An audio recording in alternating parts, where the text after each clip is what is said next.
तर नमस्कार मित्रांनो, सर्वांना नवीन व्हिडिओमध्ये तुमचे सहर्ष स्वागत आहे। तर आज वाजले ते 4 वाजले, तर पिऊला लागली भूक, तर त्यासाठी मी पिऊसाठी बनवतोय पास्ता। हे बघा, मस्त असे गरम पाण्यामध्ये उकळून घ्यायचे पास्ता।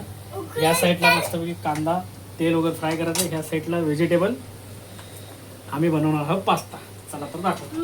मी टेस्ट करून बघेन, तुम्ही छान बनवत असेल।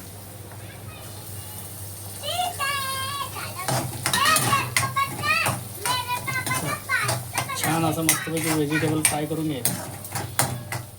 असं मस्तपैकी आम्ही आता पास्ता शिजवून घेतला आहे बघा।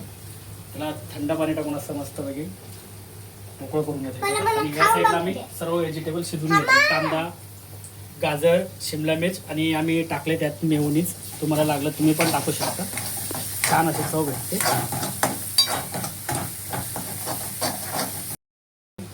टाकणार आहोत पास्ता। तर अशा तऱ्हेने आपला पास्ता झालाय बनून रेडी। हे बघा, मस्त चटपटा, या पास्ता खायला।